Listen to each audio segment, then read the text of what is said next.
Yeah, and to look for all the extra features, you have to search. People got really bad. So like my parents used to use Final Cut for all these things. Looks good. Yeah, I love this chef's table. So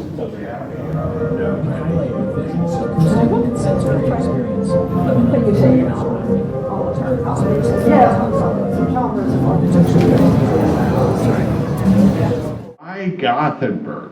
The last time I arrived in Gothenburg, I had a revelation in the arrivals hall of the airport in the form of this billboard, which says, "Welcome to the rebellious little sister."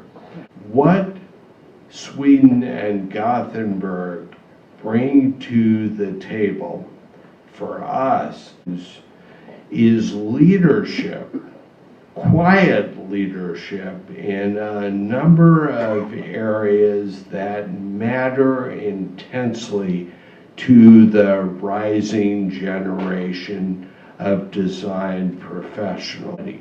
Gothenburg is way out in front in, for example, sustainable mobility. What else? Gothenburg, like many Nordic cities, has some of the most livable, walkable, multimodal urban streets and public spaces we've ever seen. Or architecture. Gothenburg's urban architecture is remarkably inventive, but again in a characteristically low-key way. The most famous building for architects in Gothenburg is this very respectful addition to a wonderful older 18th century building to which Gunnar Asplin's early 20th century law court building defers and in the end enhances. Our students had a glimpse of a country and a culture that is challenging itself and the world to rise to these urgent questions. I was discussing with one of the students, Samantha, Haga, which is one district you'll see out there, and happened to be the district by which I had been living. I walked through it every day to school, so I knew my Haga. And she was just in passing, sort of to set the baseline for the conversation, laying out to me the basic logic of Haga. And I was like, oh. I mean, she wasn't making a point. She was just like, okay, just so we have a common starting point. I was like, oh, I never thought of that. Just hadn't seen it that way. And I think there's a very important lesson in that, which is the importance of seeing yourself and what you are through the eyes of others. And to me, by far the most important, most interesting thing in this and the work the students have done is using the study of built form not as a way to understand what we should do, but as a way to understand who we are. I've often said to Alan that Yale to Gothenburg is that kind of mirror you hold up so that we can see ourselves. But gradually, and I think Alan illustrated that, I've come to see that maybe the therapist is a better metaphor, the one that Alan resists.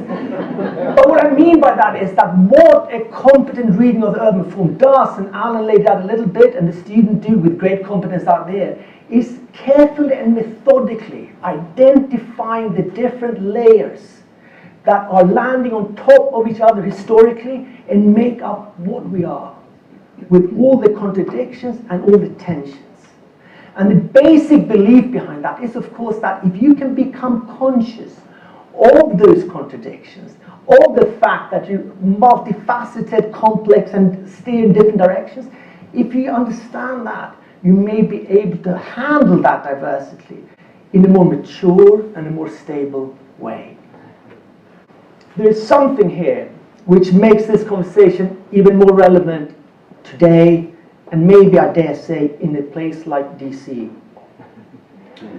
Because this is a time globally, and we in Sweden are not immune from this, when our grip on our own identity is getting ever more fragile. And we see that because the public discourse, politically but also socially, is getting prone to sudden shifts, sometimes violent shifts, that I think scare many of us. And I think that opens up a new space for the study of urban form. Because urban form is fixed. It is literally something that bears witness to what we were. And cities, if you study them correctly and capably, illustrates that amalgam of different structures that make up our collective strive, our collective journey. And if there's something that we need to be reminded of today, I think it's that collective journey. And when I was thinking of this, I was reminded of that Shakira line. I mean, there's been a lot of Shakira in the news, hasn't it? Hips don't lie. And I thought to myself, nor do buildings. Buildings don't lie. They're there. And if we can see them and study them competently, there is a way in which the study of cities can be that constant, informed, and methodical reminder of who we are. And I think that reminder is needed today. So what this has done to me is help me see to some extent who we are in Gothenburg. And I think that's true for Gothenburg generally. And just to illustrate that, I don't think I and many of my peers were quite aware of the way in which physical production is still ingrained into the urban fabric in Gothenburg in a way that is not the case in many places. And being aware of that and learning to celebrate that may be quite useful if we are going to resist that global bandwagon of building cities for the global cappuccino class. Yeah. Furthermore, I think what these frames you're going to see out there reveal is intricate interplay between public, private, and civic institutions in the evolution of Gothenburg. You see this in the built form. So what the built form and the study of the built form allows us to see is the sensitive institutional interplay that has taken us to where we are today. And that may make us more sensitive to the importance of continuing to nurture that interplays. So seeing is learning, and it's also directing your caring for these institutions. There's another side of this that I think is going to be part of the next stage of this exhibition, which is to some extent more my space. It's not the study of the built form, but it's the study of the institutional form. And I think when we bring in that bit, there's probably also a lesson for the US in this study. Sweden is, in the US, in many ways, hugely misunderstood. Partly, of course, because it's more of a baton in a fight rather than an actual object of concern to anyone. And Sweden in the US is seen as a socialist country, and socialism is seen as Leninism, and Leninism is a place where the state controls everything. So Sweden has been interpreted as a statist country. Nothing could be further from the truth. Sweden is almost unique in its devolution of power. Its devolution of power to civic groups, to labor organization, industry organization, and to municipalities. I think there's a lesson here which could be maybe the true lesson of Sweden to the world. Because I think there is something there in that interplay between a strong political ambition, which you hinted to, combined with that devolution of power. Because I think in today's decentralized and fragmented worlds, it's very hard to act centrally We need to act in a decentralized way. And practically what it means in Sweden is that, as you witnessed, the responsibility for these developments actually lies with decentralized municipal bodies, which are very powerful.